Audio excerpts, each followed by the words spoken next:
அனைவருக்கும் வணக்கம். என்னோட பெயர் தியாகராஜன். சேலம் மாவட்டத்துடைய வானவியல் மன்ற கருத்தாளராக பணி செய்து வரேன்.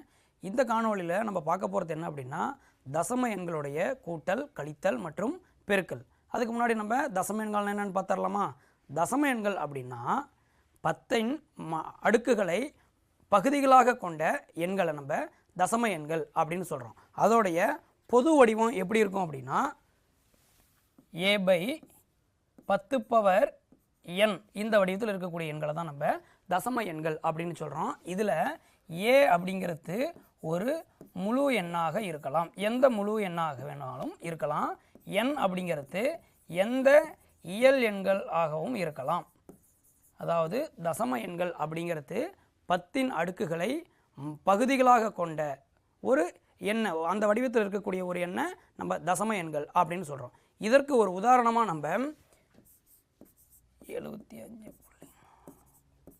இந்த எண்களை இதுக்கு நம்ம உதாரணமாக பார்க்கலாம். இதில் 75 அதாவது தசம புள்ளிக்கு இடதுபுறமாக இருக்கக்கூடிய இந்த 75 அப்படிங்கிற இந்த எண்ணை முழு எண் பகுதி அப்படின்னு சொல்கிறோம்.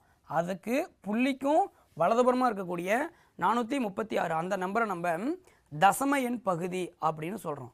இதுக்கு நடுவில் இருக்கக்கூடிய இந்த புள்ளியை தசம புள்ளி அப்படின்னு சொல்கிறோம். இந்த எண்ணை எப்படி நம்ம படிக்கணும் அப்படின்னா, இந்த முழு எண் பகுதியை மட்டும் முழுசாக படிக்கணும். 75 அப்படின்னு புள்ளிக்கு அடுத்து இருக்கக்கூடிய அந்த தசம எண் பகுதியை 436 முழுமையாக படிக்காமல் 4, 3, 6 அப்படி தான் படிக்கணும். அப்போ இந்த எண்ணை நம்ம 75.436 அப்படின்னு படிக்கணும். இப்போ நம்ம தசம எண்ணுக்கான ஒரு உதாரணமாக 75.432 அப்படிங்கிற எண்ணை எடுத்திருக்கோம். இந்த எண்ணுடைய இடமதிப்பை நம்ம தெரிஞ்சுக்கணும். முதல்ல இருக்கக்கூடிய இந்த எண் 1ஆம் இலக்கம் அப்படின்னு நமக்கு எல்லாத்துக்குமே தெரியும். அதாவது இங்கே இருக்கக்கூடிய ஒவ்வொரு எண்ணும் ஒரு மதிப்புகளை பெறும். அப்போ 5 எண் 5 இருக்குது அப்படின்னா 5 மதிப்புகளை பெறும். அதுக்கு அடுத்ததாக இருக்கக்கூடிய எண் 10வது இடம், 10கள், அது 1கள், அதுக்கு அடுத்து இருக்கிறது 10கள் அப்படின்னு நமக்கு தெரியும். அப்போ இங்கே இருக்கக்கூடிய ஒவ்வொரு எண்ணும் 10 மதிப்புகளை பெறும். அப்போ 7 இருக்குது அப்படின்னா 70 மதிப்புகளை பெறும். அதுக்கு முன்னாடி ஒரு எண் இருந்துச்சு அப்படின்னா அது 100வது இடம், அங்கே இருக்கக்கூடிய ஒவ்வொரு எண்ணும் 100 மதிப்புகளை பெறும்.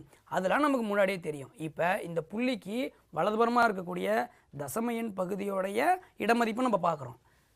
ஃபஸ்ட்டு இருக்கக்கூடிய புள்ளிக்கு வலதுபுறமாக இருக்கக்கூடிய முதல் எண்ணுடைய இடமதிப்பு நம்ம என்னன்னு சொல்கிறோம் அப்படின்னா 10ல் 1, 10ல் 1 அப்படின்னு சொல்லுவோம். அதாவது இதற்கு என்ன அர்த்தம் அப்படின்னா, என்கிட்ட 75 முழு பொருள் கொடுத்துட்டாங்க. இப்போ என்கிட்ட 75 கேக் கொடுத்துட்டாங்கன்னு வச்சுக்கோங்க.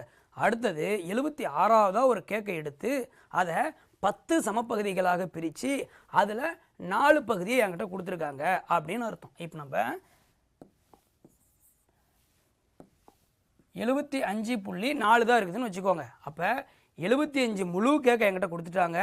இது 10ல் 1, 76வது கேக்கை எடுத்து 10 பகுதிகளாக பிரித்து அந்த 10லிருந்து எனக்கு 4 பகுதிகளை கொடுத்துருக்காங்க. இதுக்கு அடுத்த ஒரு எண் இருக்குன்னு வச்சுக்குவோம், அது 3ன்னு வச்சுக்குவோம். இந்த எண்ணோடைய இடமதிப்பு என்ன அப்படின்னா அது 100ல் 1கள், 100ல் 1.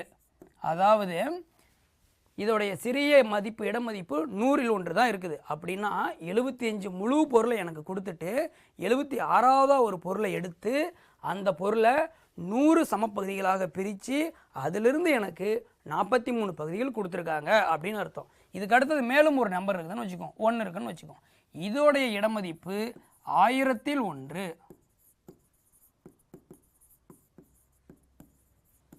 அதாவது அந்த 76வது ஒரு கேக் இருக்குன்னு சொன்னால அந்த கேக்கை எடுத்து அதை 1000 சமப்பகுதிகளாக பிரித்து அதிலிருந்து எனக்கு 431 பகுதிகளை கொடுத்துருக்காங்க அப்படிங்கிறதுக்கான மதிப்பை பெறுது.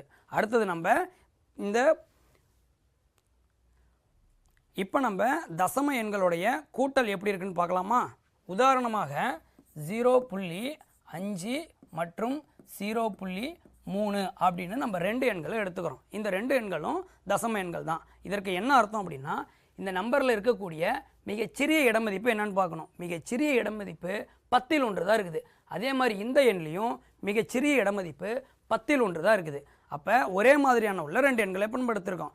இதை என்ன பண்ண போகிறோம் அப்படின்னா 10ல் 1ஆக பிரிக்க போகிறோம். ஒரு முழு பொருளை எடுத்து அதை 10 சமப்பகுதிகளாக பிரித்து அதிலிருந்து எனக்கு 5 பகுதிகள் ஃபஸ்ட்டு தராங்க. அதுக்கு அடுத்ததுக்கு என்ன அர்த்தம் அப்படின்னா, ஒரு முழு பொருளை 10 சமப்பகுதிகளாக பிரித்து அதிலிருந்து எனக்கு 3 பொருள்களை மட்டும் 3 பகுதியை மட்டும் கொடுக்குறாங்கன்னு அர்த்தம். இப்போ என்கிட்ட பாருங்கள், ஒரு முழு பேப்பர் இருக்குது. இந்த பேப்பரு 10ல் 1, அதாவது இந்த பேப்பரை 10 சமப்பகுதிகளாக பிரித்து வச்சுருக்கிறோம். ஆமாவா? இந்த பேப்பர் 10 சமப்பகுதிகளாக இருக்கிறதுனால இங்கே 10ல் 1 தான் இருக்குது. அதனால் நான் 10 சமப்பகுதிகளாக பிரிச்சுட்டேன். இதிலிருந்து நான் எவ்வளோ எடுத்துக்கணும் அப்படின்னா 5 பகுதிகளை நான் எடுத்துக்கணும். இப்போ இதிலிருந்து நம்ம 5 பகுதிகளை ஃபஸ்ட்டு எடுத்துக்கிறோம். 1 2 3 4 5.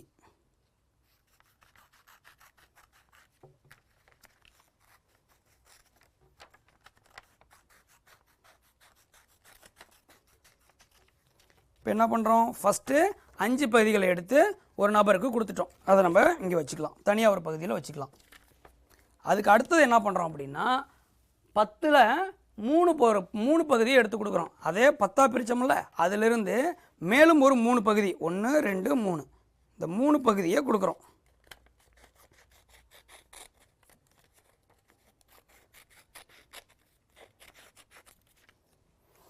இப்போ இதற்கு முன்னாடியே 10ல் 5 பகுதிகள் கொடுத்துருந்தோம். இப்போ 10ல் 3 பகுதி கொடுக்குறோம். இதை ரெண்டையுமே ஒருத்தர்கிட்ட கொடுக்குறோம்.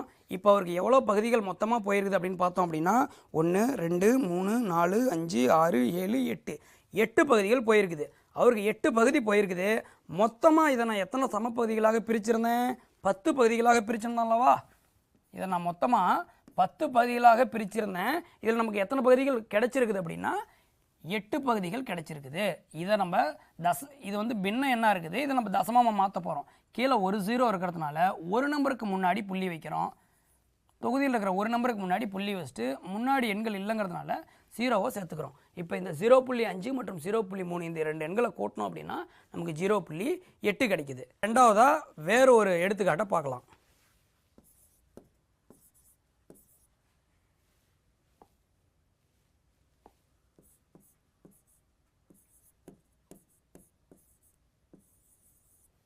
(0.3 கூட்டல் 0.42) அப்படிங்கிற இந்த 2 தசம எண்களை இப்போ நம்ம கூட்ட போகிறோம். இதில் மிகச்சிறிய இடமதிப்பு 10ல் 1 இருக்குது. இதில் மிகச்சிறிய இடமதிப்பு 100ல் 1 இருக்குது. இப்போ இந்த 2 எண்களையும் நம்ம கூட்டும்போது 2 எண்களுமே மிகச்சிறிய இடமதிப்பை கரெக்டாக பெற்று இருக்கணும். இது 100ல் 1 இருக்குது, இதில் 10ல் 1 தான் இருக்குது. அப்போ இதில் 100ல் 1 இல்லைங்கிறதுனால அதுக்கு பதிலாக நம்ம 0வை போட்டுறோம். இப்போ பார்த்தோம்னா இந்த 2 தசம எண்களுடைய மிகச்சிறிய இடமதிப்புமே 100ல் 1க்கு வந்துருச்சு. அப்போ நம்ம என்ன பண்ணணும் அப்படின்னா ஒரு முழு பேப்பரை எடுக்கிறோம், ஒரு முழு கேக்கை எடுக்கலாம், அதை 100 சமப்பகுதிகளாக பிரிக்கணும். பிரிச்சுட்டு ஃபஸ்ட்டு அவருக்கு 30 பகுதிகளை கொடுக்கணும், அதுக்கப்புறம் 42 பகுதிகளை கொடுக்கணும். இப்போ பாருங்கள், நம்ம ஒரு முழு வடிவத்தை 100 சமப்பகுதிகளாக பிரித்து வச்சுருக்கிறோம். இதை ஃபஸ்ட்டு 30 பகுதிகளை பிரித்து கொடுக்குறோம்.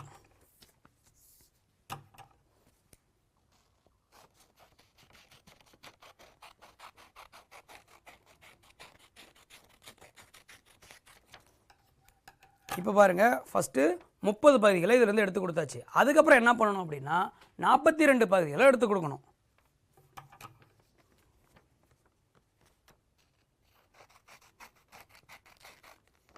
எத்தனை பகுதிகள் கொடுக்கணும்? 42 கொடுக்கணும்.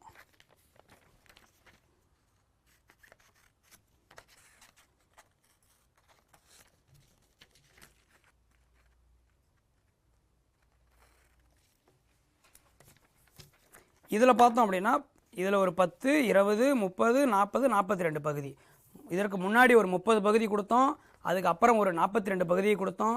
இது ரெண்டையும் நம்ம ஒன்றா சேர்த்தோம் அப்படின்னா நமக்கு மொத்தம் இங்கே 40 இங்கே 30 70 இங்கே 2 72 பகுதிகள் அவருக்கு நம்ம கொடுத்துருக்கிறத நம்ம சொல்கிறோம். அப்போ மொத்தமாக அவருக்கு 72 பகுதிகள் கிடைச்சிருக்குது. அவருக்கு கிடைச்சது 72 பகுதிகள். இதை நம்ம மொத்தமாக எத்தனை பகுதிகளாக பிரிச்சிருந்தோம் அப்படின்னா 100 பகுதிகளாக பிரிச்சிருந்தோம். அப்படின்னா 100ல் 72 பகுதிகள் கிடைச்சிருக்குது. இப்போ கீழே 2 0 இருக்கிறதுனால, பகுதியில் 2 0 இருக்கிறதுனால தொகுதியில் இருக்கக்கூடிய எண்களில் 2 எண்களுக்கு முன்னாடி புள்ளி வைக்கிறோம். இருக்கிறதே 2 நம்பர் தான், 2 நம்பருக்கு முன்னாடி புள்ளி வச்சுட்டு 0 சேர்த்துக்கலாம். இப்போ மொத்தமாக இந்த 2 தசம எண்களை நம்ம கூட்டும்போது நமக்கு கிடைக்க விட 0.72 தசம எண்களுடைய கழித்தல் பார்க்கலாம்.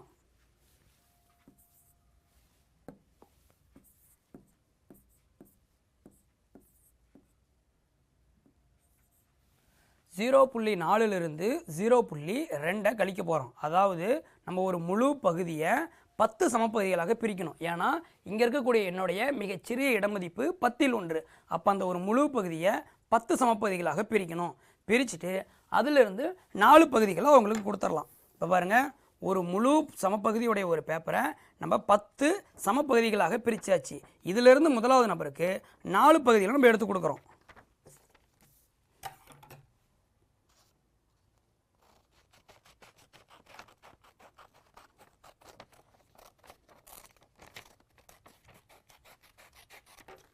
இப்போ 4 பகுதியில் அவர்கிட்ட கொடுத்துட்டோம். அதுக்கடுத்து என்ன பண்ண போகிறோன்னா, கொடுத்ததுலேருந்து 2 பகுதிகளை திரும்ப வாங்க போகிறோம். அதான் கொடுத்துருக்காங்க. கழித்தல் அப்படின்னா என்ன பண்ணோம், கொடுத்துட்டு திரும்ப 2 பகுதிகளாக வாங்குகிறோம். கொடுத்தது 4 பகுதி, இதிலேருந்து 2 பகுதியை திரும்ப அவர்கிட்ட வந்து நம்ம வாங்கிக்கலாம்.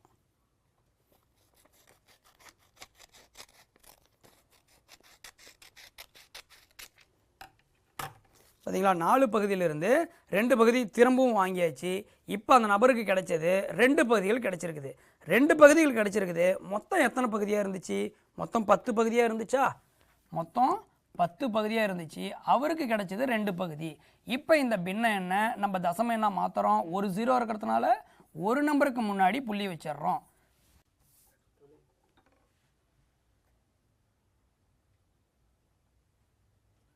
இப்போ நம்ம தசம எண்களுடைய பெருக்கல் எப்படி இருக்குதுன்னு பார்க்கலாம்.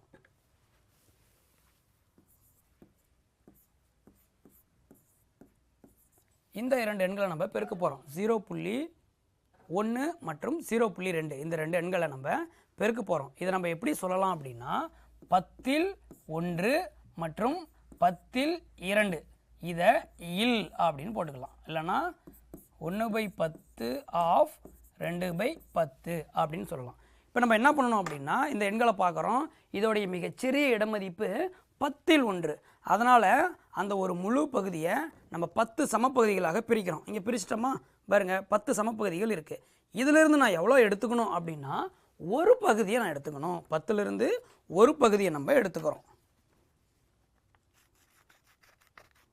அதற்கு பின்னாடி நான் 100 சமப்பகுதிகளாக பிரித்து வச்சுருக்கேன். அதை நம்ம பின்னாடி பார்க்கலாம். ஆனால் இப்போ 10 சமப்பகுதிகளாக பிரிச்சிருக்கிறோம்.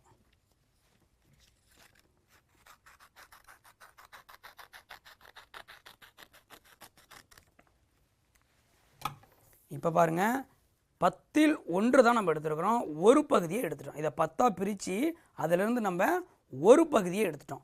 இந்த ஒரு பகுதியிலிருந்து என்ன பண்ணணும், பெருக்கல் கணக்கு என்ன சொல்லுதுன்னா, 10/2 அதாவது இந்த கொடுத்துருக்க பகுதியை 10 சமப்பகுதிகளாக பிரிக்கணும். அதிலிருந்து நான் 2 பகுதியை எடுத்துக்கணும். அப்போ கொடுத்த இந்த ஒரே ஒரு பகுதியை பாருங்கள், நான் 10 சமப்பகுதிகளாக பிரித்து வச்சுருக்கேன்னா 1 2 3 4 5 6 7 8 9 10 பகுதிகளாக பிரிச்சிருந்தேன். இதிலிருந்து நான் எவ்வளோ எடுத்துக்கணும் அப்படின்னா, 2 பகுதிகளை எடுத்துக்கணும். 2 பகுதிகளை எடுத்துக்கோமா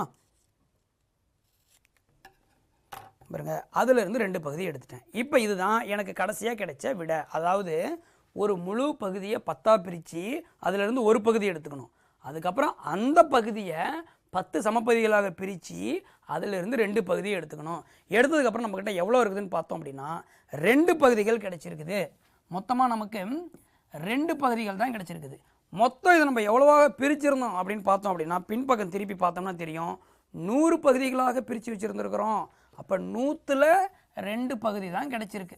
இதை இப்போ நம்ம முழு எண்ணாக மாற்றுறோம் அப்படின்னா, தசம எண்ணாக மாற்றுறோம் அப்படின்னா, பகுதியில் இருக்கக்கூடிய 2 0க்கு 2 நம்பருக்கு முன்னாடி புள்ளி வைக்கணும். ஆனால் நம்மக்கிட்ட தொகுதியில் ஒரே ஒரு எண் தான் இருக்குது. அதனால் ஒரு எண் இல்லாதனால அதற்கும் ஒரு 0வை சேர்த்துக்கிட்டு முன்னாடி புள்ளி வச்சிடலாம். அப்போ இந்த 2 எண்களை பெருக்கும் பொழுது 0.